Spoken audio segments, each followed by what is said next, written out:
Il va y avoir donc des conférences, en particulier une sur laquelle vous avez travaillé à partir des textes de Diane, sur la parole et sur Babel, sur une grande exposition donc, qui va avoir lieu au Mucem et qui s'appelle Après Babel, traduit. Donc ce qui a intéressé le Mucem, c'était de recueillir les paroles et les réflexions de jeunes gens de diverses origines sur cette idée de la traduction et de la parole divine.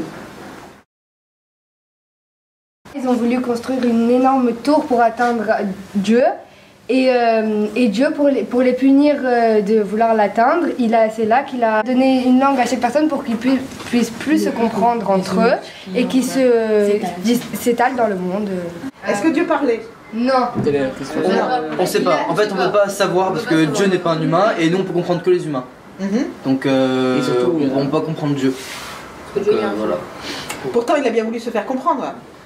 Il se fait comprendre par des actes. Par des actes qui nous envoient. Moi, ma mère, elle est religieuse, enfin, on peut dire ça comme ça, donc elle m'a mis en école juive depuis tout petit. Au début, je me sentais un peu forcée, j'aimais pas trop la religion. Enfin, genre, j'étais un peu forcée, et là, de plus en plus, je commence à aimer, c'est-à-dire je me retrouve dans la religion. Vous vous sentez tous croyants?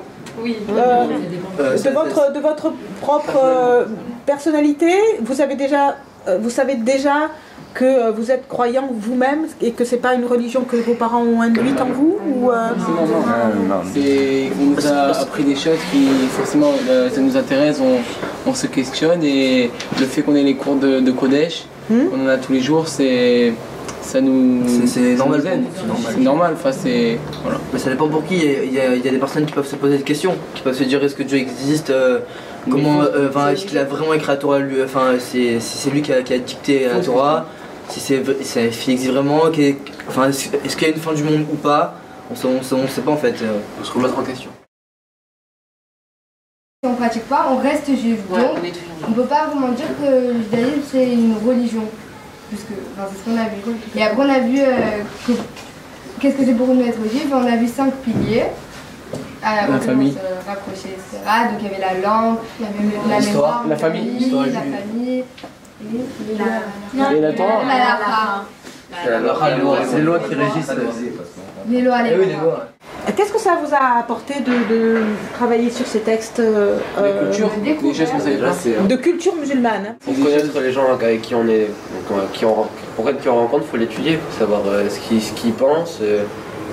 Faut savoir ce qu'ils pensent. Même si on n'est pas forcément d'accord avec lui, il faut savoir ce qu'il pense, c'est quoi ses engagements, pour mieux se comprendre. Ça évite les quiproquos et les entre guillemets les disputes, voilà, querelles. Le terme islamiste, alors que ce qu'ils font ça n'a rien à voir avec l'islam, avec ce qui est écrit dans le Coran. Ils font ça au nom d'Allah, mais en aucun cas. Dans le Coran, à aucun moment il y a écrit des choses comme ça. Ils ont mal interprété. Suleiman Jan nous a dit que dans le Coran, il n'y avait pas de charia déjà. Alors que les terroristes, il dit la charia, il faut couper la tête, il faut couper la main.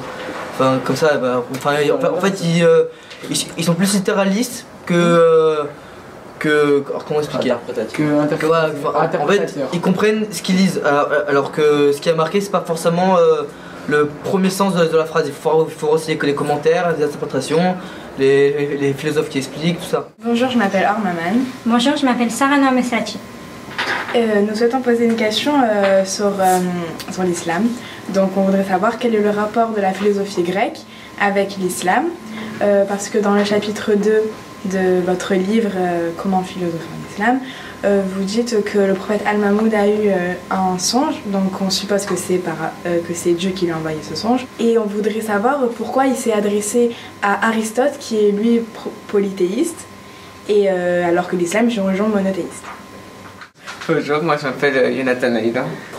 Bonjour, je m'appelle Jérémy Canizares et on aimerait vous poser une question. Alors, moi d'abord, je voudrais vous poser une question sur quelle est la vision du Coran sur la violence?